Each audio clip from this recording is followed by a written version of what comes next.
Langit di atas Selat Malaka mendung, seakan ikut menyimpan murka yang telah lama tertahan.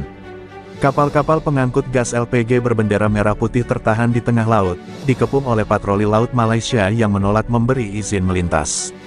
Radio komunikasi dipenuhi suara ancaman, sinyal blokade ekonomi yang tidak bisa lagi dianggap remeh. Di Jakarta, kabar ini jatuh seperti palu godam di ruang rapat darurat Istana Merdeka.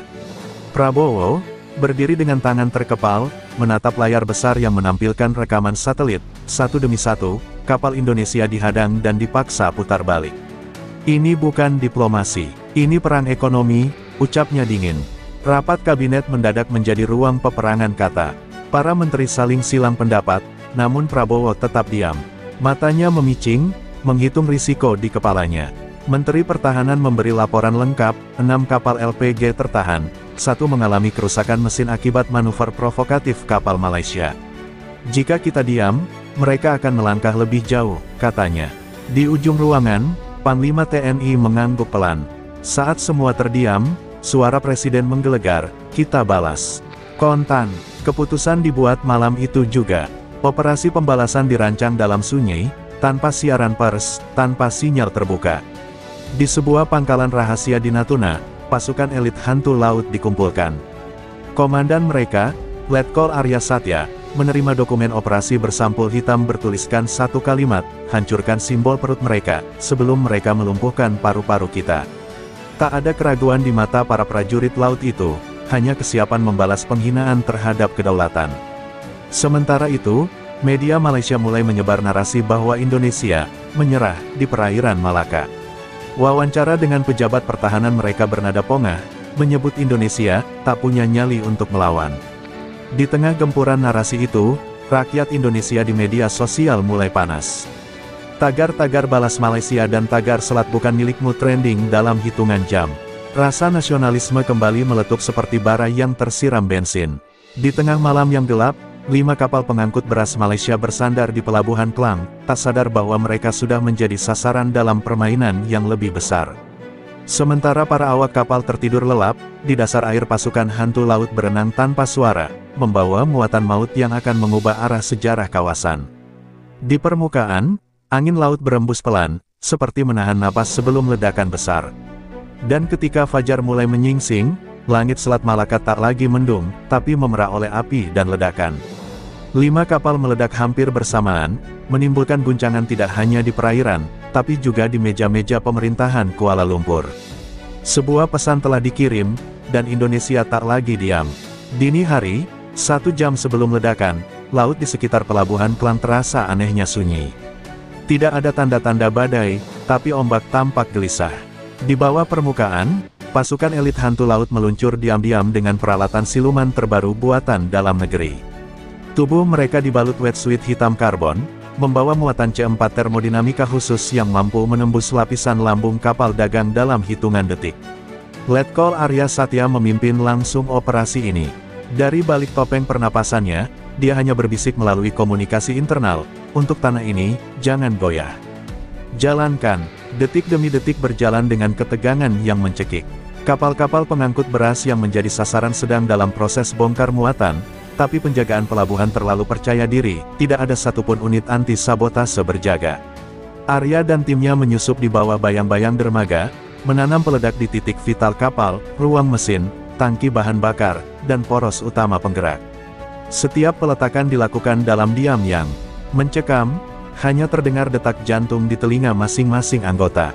Sementara itu, di markas operasi di Natuna, layar-layar monitor memperlihatkan detik-detik pelaksanaan misi.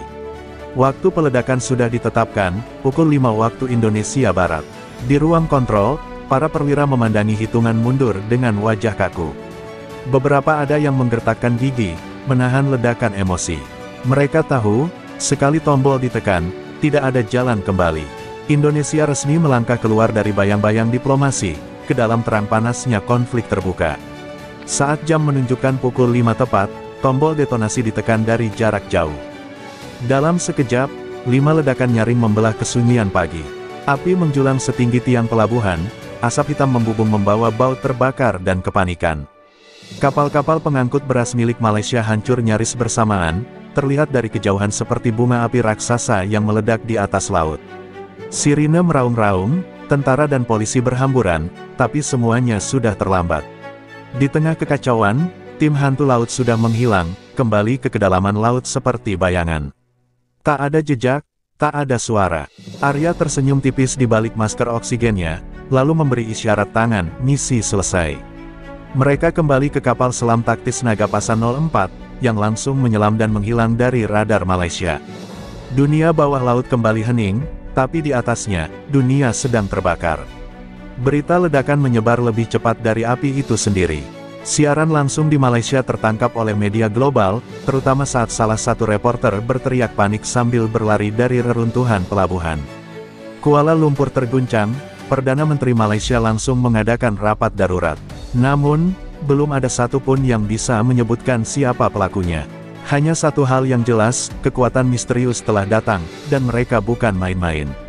Pagi itu, hanya beberapa jam setelah ledakan di Pelabuhan Klang, dunia diplomatik bergetar. Kabar penghancuran 5 kapal pengangkut beras Malaysia menyapu berita internasional seperti badai. Singapura, yang selama ini diam-diam mendukung Malaysia dalam blokade LPG, langsung menggelar pertemuan darurat dengan Dewan Keamanan Nasionalnya. Perdana Menteri Singapura terlihat pucat dalam siaran internal yang bocor ke media. Jika ini adalah pesan dari Indonesia, maka kita bisa jadi target berikutnya, ucapnya dengan suara bergetar. Di Jakarta, suasana di Istana Merdeka justru tenang. Presiden Prabowo duduk bersama para petinggi militer dan intelijen. Tidak ada selebrasi, hanya evaluasi. Operasi berjalan sempurna, tanpa korban, tanpa jejak. Tapi konsekuensinya sudah diperhitungkan, ASEAN akan bergolak. Sementara itu, tim diplomasi Indonesia sudah disebar ke berbagai negara ASEAN untuk mengendalikan narasi. Di Manila, Hanoi, dan Bangkok, delegasi Indonesia memutar ulang rekaman satelit blokade Malaysia terhadap kapal LPG. Dunia perlahan mulai mengerti, ledakan itu bukan agresi, melainkan peringatan. Singapura mulai retak, rakyatnya panik, terutama setelah muncul rumor bahwa hantu laut memiliki jaringan operasi sampai ke pelabuhan Keppel. Beberapa pengusaha besar mulai memindahkan aset mereka ke Jepang dan Australia. Tak ingin menjadi sasaran, Singapura mulai menjauh dari Malaysia secara halus.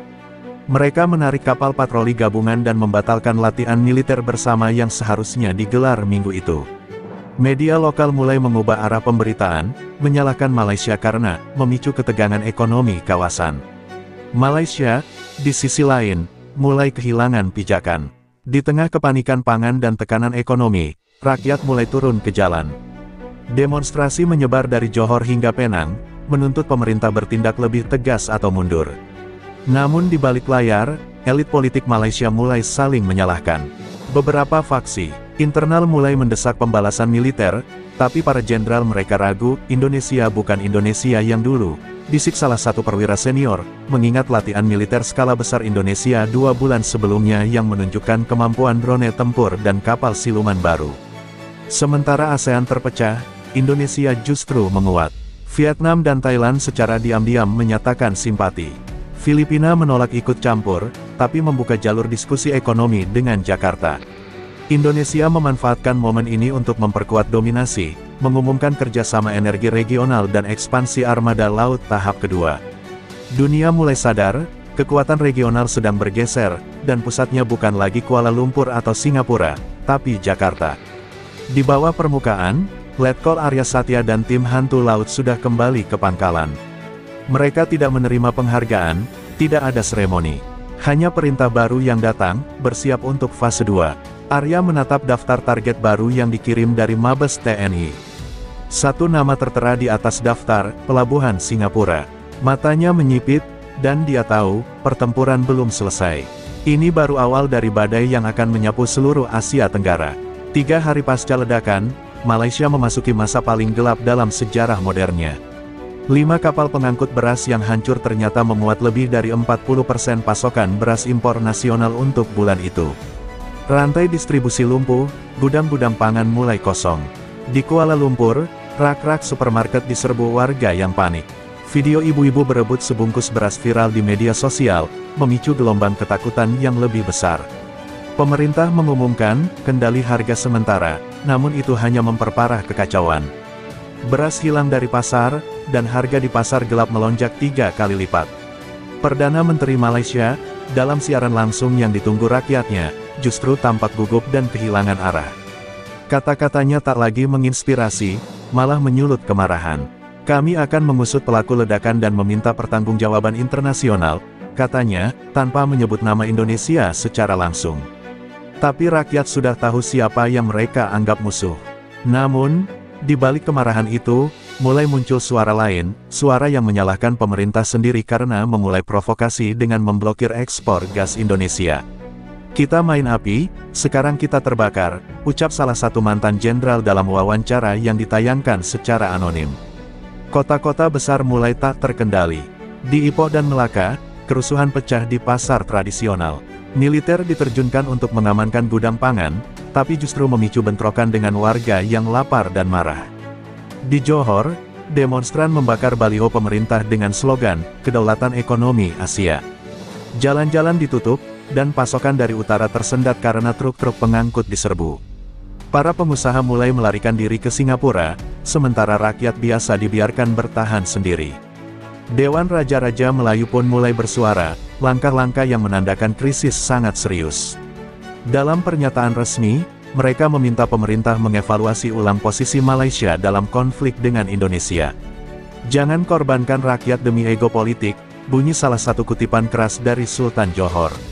Tekanan politik ini membuat parlemen Malaysia mulai retak. Beberapa anggota menyerukan mosi tidak percaya terhadap Perdana Menteri, menciptakan ketidakstabilan di tengah badai kelaparan yang belum mereda. Sementara itu, di Jakarta, Presiden Prabowo tetap tenang. Dalam konferensi pers terbuka, beliau menyatakan bahwa Indonesia tidak pernah ingin perang, tapi tidak akan pernah tunduk pada tekanan ekonomi. Dukungan rakyat terhadap pemerintah melonjak drastis. Indonesia pun mengumumkan program bantuan pangan baru untuk negara-negara ASEAN yang tidak terlibat. Dalam provokasi, sebuah langkah cerdas yang sekaligus memperkuat posisi moral dan diplomatik Indonesia di mata dunia. Namun, di balik layar, pasukan hantu laut sudah bergerak lagi. Target berikutnya bukan sekadar pelabuhan atau kapal dagang, melainkan titik logistik utama militer Malaysia di kawasan Sabah. Letkol Arya Satya menerima perintah baru, lumpuhkan suplai senjata, tanpa suara. Sebuah operasi diam-diam pun mulai disiapkan, di tengah dunia yang belum sempat bernapas dari kekacauan sebelumnya. Dan langit Asia Tenggara mulai memerah, pertanda badai kedua akan segera tiba. Malam di Laut Natuna begitu gelap, seolah langit pun enggan menjadi saksi dari perang yang tak diumumkan. Di bawah permukaan laut, 2 kapal selam Malaysia dari kelas Skorpene menyusup diam-diam, membawa rudal dan drone bawah laut. Tujuannya jelas, melumpuhkan kapal pengangkut gas dan suplai logistik milik Indonesia, sebagai bentuk balasan atas insiden di Pelabuhan Klang. Namun mereka tak tahu bahwa Laut Natuna kini bukan sekadar lautan terbuka, melainkan sarang predator yang tak terlihat. Kapal selam taktis Indonesia, Nagapasa 04, telah lebih dulu mendeteksi mereka dan memasuki mode siluman penuh. Di ruang kendali bawah laut, Letkol Arya Satya menatap layar sonar dengan mata tajam. 2 target, bergerak lambat, formasi tempur, lapor anak buahnya. Dia tidak perlu perintah lanjutan. Dengan isyarat tangan, seluruh sistem senjata diaktifkan diam-diam. Indonesia tak ingin perang terbuka, tapi juga tidak akan membiarkan ancaman asing bernapas terlalu lama di wilayahnya. Arya menatap peta digital yang memetakan perairan itu dalam 3D, dan memberi perintah, kita keliling dari bawah. Kirim pengganggu sonar, jangan bunuh, lumpuhkan.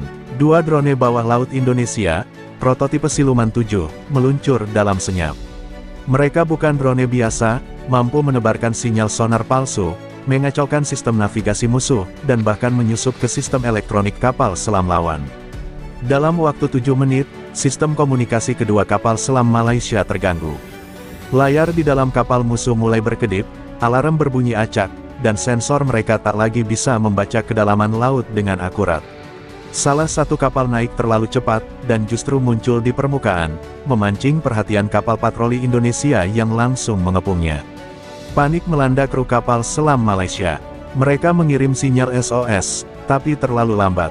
Kapal selam satunya yang masih di bawah air, mencoba melarikan diri, namun sebuah torpedo dummy dari Nagapasa 04 meledak di dekatnya, mengguncang tubuh kapal tanpa merusaknya. Efeknya cukup untuk memaksa mereka keluar dari zona operasi. Letkol Arya tak meledakkan mereka bukan karena kelemahan, tapi karena pesan Indonesia jelas, kami bisa membunuh, tapi memilih tidak. Kali ini, berita konfrontasi senyap ini tak langsung muncul ke permukaan, namun intelijen internasional mulai mendeteksinya. Pentagon dan Kremlin mencium aroma eskalasi yang lebih besar, sementara Beijing mengamati dengan waspada. Dunia mulai sadar, Laut Natuna kini adalah medan baru dalam perang bayangan antara dua negara Asia Tenggara. Tapi kali ini, tidak ada pemenang yang diumumkan secara terbuka, karena perang ini dimainkan dalam kedalaman, dalam senyap, dalam tekanan psikologis yang terus meningkat. Di Jakarta, Prabowo menerima laporan penuh pada pukul 4 dini hari. Di ruang kerjanya yang remang, beliau duduk lama tanpa bicara, lalu akhirnya berkata pelan, mereka terus coba cari celah, tapi kita sudah jadi baja. Ia menandatangani dokumen bertuliskan, otorisasi operasi ketahanan total. Sebuah fase baru dimulai, bukan hanya militer, tapi mobilisasi nasional untuk menjaga ekonomi, energi, dan moral bangsa. Perang di permukaan belum diumumkan, tapi di dalam tanah air, seluruh kekuatan kini disiapkan, dan Asia Tenggara sedang menuju badai terakhir. Cahaya pagi di Jakarta tampak berbeda hari itu. Bukan karena cuaca, tapi karena dunia sedang menatap Indonesia, menanti langkah selanjutnya. Kantor-kantor kedutaan asing dipenuhi kegelisahan, sementara siaran berita internasional mempertanyakan satu hal, apakah Indonesia akan membuka jalur diplomasi atau terus mendominasi dengan kekuatan. Di balik layar, tekanan datang dari berbagai arah. Amerika Serikat dan Tiongkok mengirim pesan bernada, perdamaian, tapi sekaligus mencoba menekan agar Indonesia tidak melangkah terlalu jauh. Namun Prabowo tahu, ini bukan sekadar urusan Malaysia, ini soal posisi Indonesia di peta kekuatan global. Di Kuala Lumpur, kekuasaan Perdana Menteri Malaysia resmi runtuh. Parlemen menyetujui mosi tidak percaya, memaksa pengunduran dirinya hanya 2 minggu setelah krisis pangan melumpuhkan negeri itu. Malaysia kini dipimpin oleh pemerintahan sementara, dalam kondisi kacau dan terpecah. Di tengah kekosongan politik itu, delegasi rahasia dikirim ke Jakarta. Mereka datang tanpa syarat, sebuah pengakuan diam-diam bahwa Malaysia tak sanggup melanjutkan konflik. Kami ingin negosiasi damai, ucap kepala delegasi, dengan nada rendah dan mata penuh kelelahan. Tapi Indonesia tak langsung menjawab. Di ruang rapat tertutup, Letkol Arya Satya berdiri di hadapan Presiden Prabowo, memberikan laporan akhir operasi bayangan. Semua target telah dinetralisir tanpa pelanggaran hukum internasional. Tidak ada korban jiwa, tapi kami punya satu permintaan, lindungi rekan-rekan kami dari diplomasi murahan.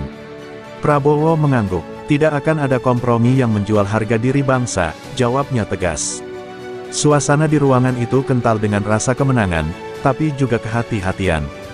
Karena di saat Indonesia berada di puncak, justru jebakan global bisa muncul dari celah yang tak terlihat. Delegasi dari ASEAN berkumpul di Jakarta dalam konferensi luar biasa. Untuk pertama kalinya, posisi Indonesia sebagai pemimpin kawasan tak bisa disangkal. Vietnam, Thailand, Filipina, bahkan Laos dan Kamboja memberikan dukungan terbuka terhadap langkah Indonesia dalam mempertahankan kedaulatan ekonomi. Malaysia, dengan kepala tertunduk, hanya bisa mengajukan permohonan rekonsiliasi. Tapi Prabowo tak memberi jawaban saat itu juga. Ia hanya berdiri di podium, dan dengan suara lantang berkata, kami memilih damai, tapi damai yang adil. Bukan damai yang lahir dari ketakutan. Namun satu ancaman terakhir belum selesai, Singapura. Diam-diam, mereka mengaktifkan jaringan intelijennya, mencoba mencari celah ke dalam sistem keamanan siber Indonesia. Namun serangan itu justru terbaca oleh Satuan Siber TNI, dan dalam waktu 24 jam, jaringan tersebut ditelusuri hingga ke pusat kendali di Marina Bay. Tanpa menembakkan satu peluru pun, Indonesia membalas dengan melumpuhkan sistem keuangan digital Singapura selama 2 jam, cukup untuk mengguncang pasar. Pesan terakhir dikirim langsung, kami tahu cara melawan tanpa membuat dunia sadar. Singapura akhirnya mundur total. Di hari ke-30 setelah ledakan di Klang, Indonesia mengumumkan pembentukan Aliansi Ketahanan Nusantara, sebuah blok ekonomi dan pertahanan baru di Asia Tenggara, dipimpin oleh Indonesia. Dunia gemetar, tapi tak bisa mengelak. Negara yang dulu hanya disebut sebagai raksasa tidur, kini telah bangkit. Bukan untuk menjajah, tapi untuk memastikan tak satu pun negara di kawasan ini bisa lagi meremehkan kedaulatan. Dan di suatu tempat di Laut Natuna, Letkol Arya Satya berdiri di atas geladak kapal, menatap cakrawala. Bukan soal menang atau kalah, gumamnya, ini soal memastikan, kita tak pernah diinjak lagi.